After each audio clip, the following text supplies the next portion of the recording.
오늘 성경 말씀은 다니엘 1장 8절에서 16절입니다. 다니엘은 BC 605년 느부갓네살에 의해 바벨론으로 끌려간 유대 귀족 출신의 젊은이였습니다.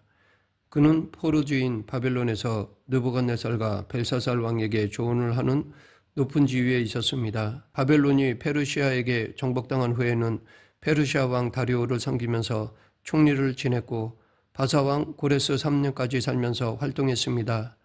다니엘은 믿음의 사람, 용기의 사람, 기도의 사람, 일관성 있는 사람이었습니다. 그는 동시대인 에스겔 선지자에 의해 의로운 사람의 모본으로 3번이나 언급될 정도였습니다. 다니엘은 세 친구와 함께 포로로 잡혀왔습니다. 그들은 하나냐, 미사엘, 아사랴였습니다. 이들의 이름의 뜻을 풀이하면 다니엘은 하나님은 나의 재판장이시다. 하나냐는 하나님은 은혜로우시다. 미사엘은 누가 하나님과 같은가? 아사랴는 하나님은 나의 도움이시다 라는 의미입니다. 바벨론 사람들은 4명의 포로 소년들의 이름을 각각 벨드사살, 사드락, 메삭, 아벳느고라고 바벨론식으로 개명하였습니다. 어찌 보면 이 소년들은 그나마 다행이었는지도 모릅니다. 고국에 남아있던 유대 백성들은 살육당하고 억압받고 예루살렘이 파괴되고 황폐되는 것을 목격해야 했기 때문입니다. 비록 육신적으로는 그러한 상황을 피해 있었지만 이 소년들은 또 다른 심각한 영적인 도전에 직면해야 했습니다. 믿음을 가지고 살아가야 하는 그들에게 도저히 따를 수 없는 명령들이 주어질 것이었기 때문입니다. 바벨론은 각국에서 잡아온 인재들을 바벨론화하기 위해서 그들의 의식주와 문화, 언어와 학문, 종교를 강요했습니다. 다니엘과 세 친구들이 첫 번째로 직면한 문제는 바벨론의 신들에게 바쳐진 우상의 제물을 먹고 마시라는 요구였습니다. 먹든지 거부하여 죽든지 그들은 양자택일의 딜레마에 처하게 되었습니다. 다니엘은 먼저 결단했습니다. 오늘 본문 8절 다니엘은 뜻을 정하여 왕의 음식과 그가 마시는 포도주로 자기를 더럽히지 아니하리라 하고, 여기에서 뜻을 정한다는 것은 한자로 입지라고 하는데 마음과 뜻을 세우는 일을 뜻합니다. 즉 그가 단호하게 결심했다는 것입니다. 다니엘의 결심 내용은 자기를 더럽히지 아니하리라, 즉 성결한 삶을 살겠다는 것이었습니다. 죄악된 세상에서 자신을 더럽히지 않는다는 것이 어려운 일입니다. 더군다나 국가는 풍전등화의 위기에 처해 있고 자신들은 적진의 중심부에 있는 상황이었습니다. 성결의 결심은 왕의 진미와 포도주를 먹지 않는 일이었습니다. 이것은 바벨론 왕이 내린 명령을 어기는 것이었기 때문에 위태로운 발상이었습니다. 그렇다면 왜 다니엘은 왕의 진미와 포도주를 먹지 않겠다고 했나요? 바벨론 왕궁에 있는 음식은 그들의 신에게 바쳐진 제물이었습니다. 그렇기 때문에 우상의 제물을 먹는 것 역시 우상숭배라고 믿었기 때문입니다. 또한 앞으로 자신이 높은 위치에 오르게 되면 사람들이 바벨론 신의 은덕으로 여기게 될 위험성도 있었습니다. 또 다른 이유는 고통받는 동족이 있는데 혼자 호의호식할 수 없다고 생각했기 때문입니다. 다니엘은 그의 결심을 환관장 아스브나스에게 알렸습니다. 만약 환관장이 다니엘을 우호적으로 생각하지 않았다면 이런 제안만으로도 공경에 처할 일이었습니다. 그러나 다니엘은 하나님을 신뢰했습니다. 하나님만을 경외하기 위해 취한 행동에 대해 하나님께서 반드시 책임져 주실 것을 믿었습니다. 채소만 먹어도 고기 먹은 사람보다 더 건강할 것이란 확신이 있었습니다. 우리에게도 인생의 출세보다 더 귀한 것이 있습니다. 목숨보다 더 귀한 것이 있습니다. 그것은 하나님을 온전하게 섬기는 것입니다. 하나님을 영원하게 하는 것입니다. 모든 일을 하나님의 방법으로 하는 것, 그것이 바로 믿음입니다.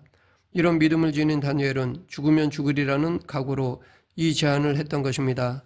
변화는 이와 같이 거룩한 뜻을 정하는 것에서부터 시작됩니다. 변화는 결심에서 시작됩니다.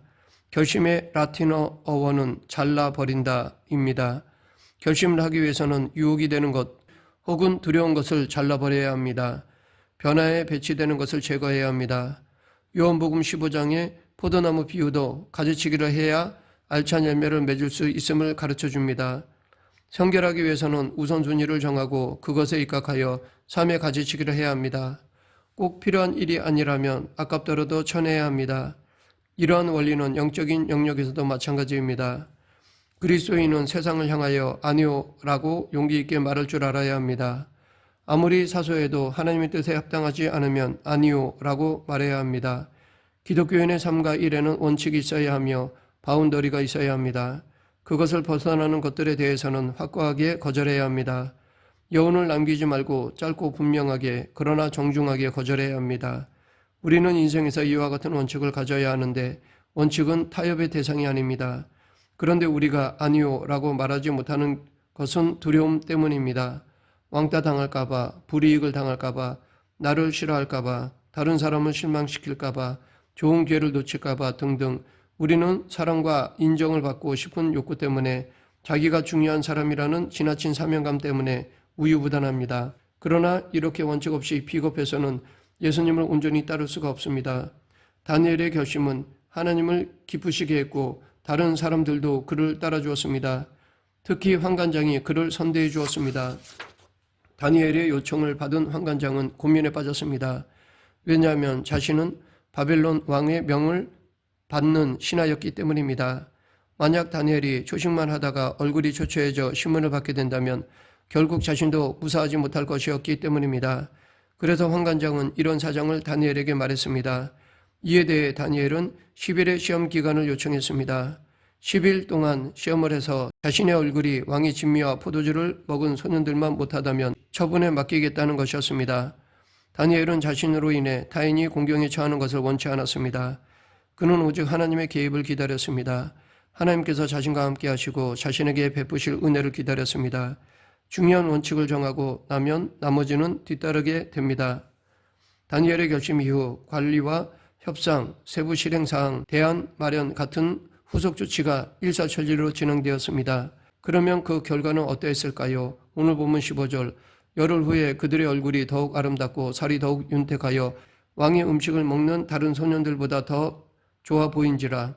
다니엘과 세 친구들은 왕의 진미와 포도주 대신 채식을 하게 되었고 자신들의 정결을 지킬 수 있게 되었습니다. 다니엘과 세 친구들이 왕의 진미 대신 채식을 하겠다고 요청해서 승낙받은 일은 약소 포로민이 할 수 있는 작은 승리였습니다. 바벨론 왕은 자신이 정복한 민족과 나라의 젊은이들을 데려다가 자기 사람을 삼고 바벨론화 시키려 했지만 다니엘과 세 친구는 하나님께 대한 충성을 통해 그 압력을 이겨냈습니다. 그리고 그 승리의 배경에는 하나님이 계셨습니다. 중요한 것은 먼저 결단이 있어야 한다는 것입니다. 그리고 이 결단에는 아니요라고 말할 수 있는 용기가 필요합니다. 할 수 있는 영역과 해서는 안 되는 영역에 대한 구분 없이 자란 사람은 충동적, 중독성, 무책임성, 무질서에 쉽게 노출됩니다. 그런 의미에서 구약시대 모세를 통해 전해주신 십계명은 하나님이 당신의 자녀들에게 준 경계선이라 할 수 있습니다.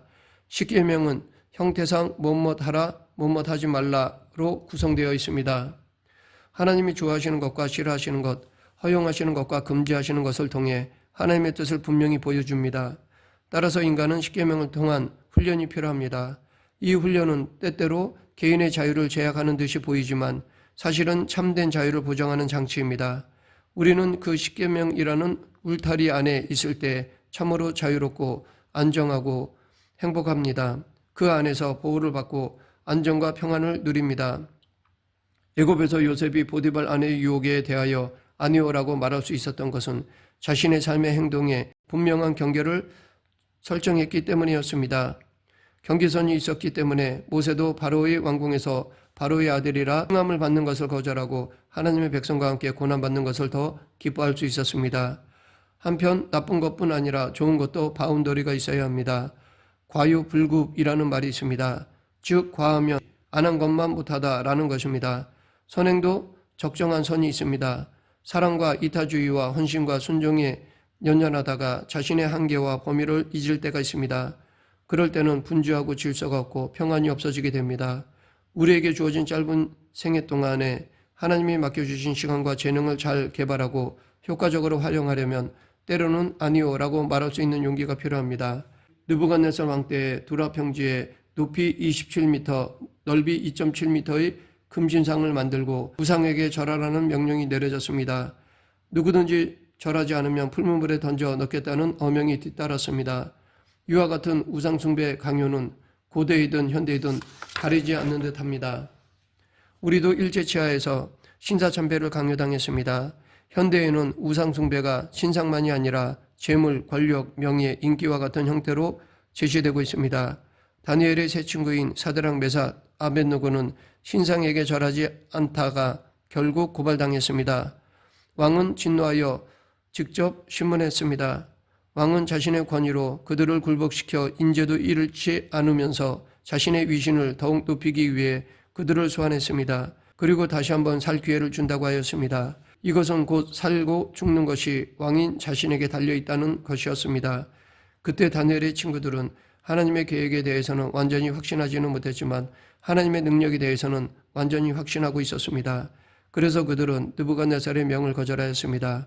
그러자 느부갓네살 왕은 진노하여 얼굴빛을 바꾸고 풀무불을 평소보다 7배나 뜨겁게 하여 세 사람을 결박하여 던지라고 명령했습니다. 그 불이 어찌나 맹렬했던지 3명의 친구들을 붙잡고 있던 사람들이 불에 타 죽을 정도였습니다. 하지만 불에 던져진 세 친구는 죽지 않았습니다. 오히려 풀무불 안에서 4명이 걸어다니는 모습이 보였습니다. 풀무불은 다만 그들을 묶고 있던 결박만 태웠을 뿐이었습니다. 아마도 4번째 사람, 신의 아들은 예수 그리스도를 의미할 것입니다. 목숨을 바쳐 충성하는 이들을 보호하기 위해 불 가운데 임재하신 것입니다. 왕은 풀무불 아귀 가까이 가서 그들에게 그곳에서 나오라고 하였습니다. 놀랍게도 그들은 머리털도 그을리지 않고 을복빛도 변하지 않았고 불탄 냄새도 없었습니다. 하나님은 그들을 풀무불로부터 건져내신 것이 아니라 풀무불 안에서 구하신 것입니다. 그들의 결단 있는 행동에 깊은 인상을 받은 왕은 하나님을 찬양하였습니다. 결국 이 일로 인해 하나님의 이름과 그들의 이름이 더욱 높아졌습니다. 다니엘은 노년에도 결단의 모습을 보여주었습니다. 특히 기도 생활에서 그러했습니다. 바벨론을 무너뜨린 페르시아는 광대한 영토를 차지했습니다. 전체 지역을 120개로 나누고 행정관을 두었으며 3명의 총리를 두었는데 다니엘은 그중 으뜸 총리였습니다. 그러다 보니 다니엘을 시기하는 무리들이 생겨났습니다. 그들은 다니엘을 고소하기 위해 혈안이 되었지만 다니엘에게서 아무 흠도 찾아내지 못하였습니다. 국사에서나 개인적인 삶에서도 정결하고 깨끗했기 때문입니다. 성품도 훌륭했고 도덕적으로도 깨끗했습니다. 결국 모해자들은 다니엘의 믿음을 걸고 넘어지기로 했습니다. 그들은 왕에게 나아가 엉뚱한 금령을 건의했습니다.